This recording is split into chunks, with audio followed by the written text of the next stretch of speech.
ახლა დამწრობის ცენტრის ხელმძღვანელთან გუგა ქაშიბაძესთან განაგრძობ საუბარს ის ჩვენი სტუმარია მოგესალმებით ბატონო გუგა. მოგესალმებით. მადლობა რომ მოგზავნით ჩვენთან. მადლობა თქვენ მოწვევისათვის. ბატონო გუგა, მე როგორც ვიცი, ბოლო საათებში აი სიუჟეტის მომზადების პროცესშიც კი მოიმატა პაციენტების დაზარალებულების რაოდენობა. ბოლო ინფორმაცია რომ გითხრათ, საერთო ჯამში თქვენცაც რამდენმა ადამიანმა მიმართა? 15 დღის განმავლობაში 70 პაციენტი ყავს სოლარული დამწრობით, ანუ მზის დამწრობით მიღებული, 8 მათგანს როგორც უკვე ახსენეთ, დაჭირდა სტაციონარული მკურნალობა, ყველაზე პატარა პაციენტი ყავს 3 წლის ბავშვი, ყველაზე ხანდაზმული ბრჭყალებში 22 წლის მამაკაცი. არის თუ არა ყველა შემთხვევაში დამწრობის მიზეზი ლეღვის ნახარში და ის სხვა მინარევები, რომელზეც იყო საუბარი? არა, საბედნიეროდ არა, ეს არის რამოდენიმე შემთხვევაში ლეღვის ფოთლების გამონაწურის სითხით ყავს ერთი გოგონა 13 წლის. მინდა აღვნიშნო, რომ ყველა პაციენტის მდგომარეობა ამ წუთით არის სტაბილური, უმეტესობა არის სუფთა მზის სხივებით დამწვარი, ანუ სოლარული დამწრობით. ანუ ის ორი პაციენტი, რომელიც ახლა რეანიმაციაშია მოთავსებული, ეს არის უბრალოდ როგორც თქვენ თქვით, სოლარული დამწრობა და უბრალოდ სოლარული დამწრობა, უბრალოდ ფართობი იყო ძალიან დიდი, ერთთან იყო 80% სხეულის სოლარული დამწრობა, მეორესთან 70%. აქ უკვე მარტო ადგილობრივი დამწრობა არა, დამწრობით დაავადებასთან მქონდა საქმე და იძულებულები გავხდით, რომ პაციენტები მოგვეთავსებინა ადეკვატური მკურნალობისათვის რეანიმაციის გაყოფილებაში. მე როგორც მახსოვს, 4 წლის წინ გამოჩნდა ლეღვის ნახარში და ასევე აქტიურად გამოყენება ამ სხვა ნივთიერებების. შემდეგ უკვე რამდენიმე წლის განმავლობაში საინფორმაციო კამპანიის მატებასთან ერთად დინამიკამაც იკლო, როგორც მახსოვს, მაგრამ წელს არის უფრო მეტი რაოდენობა ვიდრე შარშან ამ დროის განმავლობაში. თქვენ რას უკავშირებთ წელს ისევ აი ამ ტენდენციის გაძლიერებას?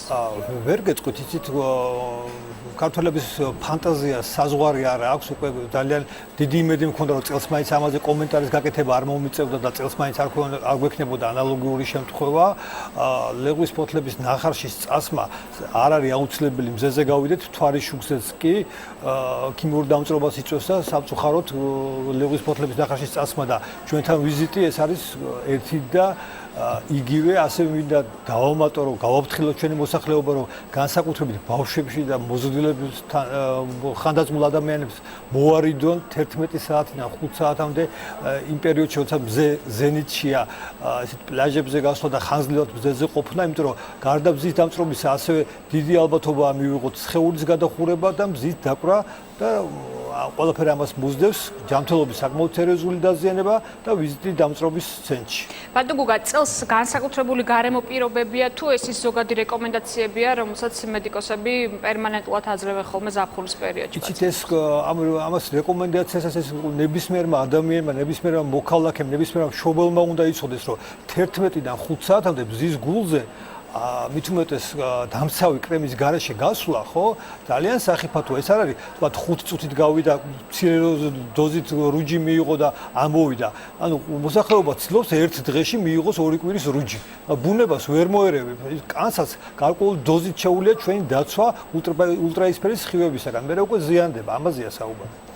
ანუ წელს განსაკუთრებული გარემო პირობები არ არის, ეს კითხვა დაგისვა. წელს განსაკუთრებული გარემო პირობები არ არის, მიუხედავად წვიმიანი ამინდებისა, მაინც აი ამ 2 კვირის განმავლობაში საკმაოდ საგანგაშო სტატისტიკაა. ამის გამო რახან ჩვენი სტუმარი ხართ, მე მინდა რომ კიდევ ერთხელ აუხსნათ, ალბათ ძალიან ბევრი ადამიანი გვიყურებს ხა ქალბატონები, რომლებმაც შეიძლება თქვათ, როდესმე უფიქრიათ, რომ მსგავს სისტემას მიმართონ. კიდევ ერთხელ რომ აუხსნათ, რას იწევს ლეღვის ნახარში? რატომ, აი როგორ მოქმედებს ის ადამიანის კანზე და რას უნდა მოერიდონ ისინი? სხვა ფორმა აქვს გამოყენებული მოსახლეობას ამ წლების განმავლობაში ჩვენს გამოცდილება დაგვიგროვდა. ერთი არის ნახარშის ტიპის, მეორე არის ქვასანახში ჩანაყული და მისი წვენი გამოყენებული, ვიღაცამ ცივი იხმარა, ვიღაცამ ცხელი, ვიღაცამ მაცივარში შეაცია, ვიღაცამ კონცენტრაცია შეუსაბამა, მაგრამ იწვევს ქიმიურ დამწრობას და ამ და მსგავსი ხელოვნურად მიღებული გარკვეული ნივთიერების სხეულზე წასვით რაღაც განსაკუთრებულ რუჯს ვერანაირად შემთხვევაში ანუ მზე საჭირო არ არის, როდესაც ლეღვის აქვს კონტაქტი კანთან. სხეული უბრალოდ პროვოცირებას უკეთებს და ჩვენი სხეულიზე კანი მაინც ზიანდება. ანუ ბუნებაში არ არსებობს პიროვნება, რომელიც მას მსგავსი გზით ცა და რუჯის მიღება და რაღაცა საშუალო შედეგი მაინც მიიღო. აი ამაზეა საუბარი. რაც შეეხება სხვა ნივთიერებებს, თქვენ ახსენეთ, რომ წელს ძალიან ბევრი ახალი მთელი ქიმიური ფორმულები, რომელიც ნაძლავები ჩემი გაგვეცი. თვალით მაქვს ნანახი ჩამოწერილი თავისი დოზირებებით, აქ სხვა აცმიდა იმ ინგრედიენტების აქვს ხმამაღლა გახმოვანება და მოსახლეობისთვის ამ ფორმულის მიწოდება, მაგრამ ვიღაცა იჯდა და ამ ყველაფერზე ფიქრობდა. ცალკეული ინგრედიენტები რო დაასახელოთ, ეს არის საჭმელი სოდა, ეს არის იოდი, ერთ-ერთი გაზიანი სასმელი, გარკვეული ბოსტნეულის ნახარში და რა გითხათ, ფანტაზიას არ აქვს არის თუ არა ისეთი მძიმე შედეგები, როგორც ვთქვათ, ლეღვის ნახარში. უნებრივია, ესეთი დაზიანებები იწვევს ზედაპირულ დამწრობას, ეს არ არის ღრმა დაზიანება. ამ შემთხვევაში სიცოცხლის საფრთხე, რა თქმა უნდა, არ დგება, მაგრამ საკმაოდ მეწმუნე ძალიან დიდი დისკომფორტია თელ სხეულზე, ესე აკერცლილი კალი, სითხით სავსე ბუშტულაკების გაჩენა, სტაციონარული მკურნალობა და შემდეგ რეაბილიტაცია, იმიტომ რომ ესეთი დამწრობის დროს, სადაც 2 თვის განმავლობაში აკრძალულია განმეორებით მზის სხივების მიღება. ანუ კიდევ ერთხელ რომ გითხრათ, გადა იმისა, რომ კონკრეტული დრო უნდა დაიცვან და შუადღეზე არ უნდა გავიდნენ მოქალაქეები მზეზე, როგორ უნდა მიიღონ რუჯი?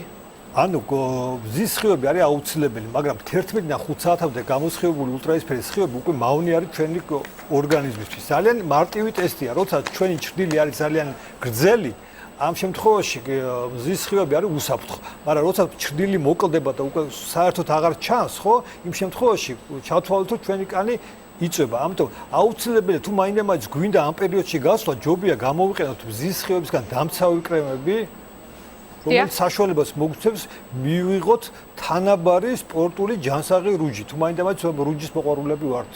დიდი მადლობა, რომ იყავით ჩვენი სტუმარი, დამწრობის ცენტრის ხელმძღვანელი გუგა ქაშიბაძე პასუხობდა მომის კითხვებს. მადლობა.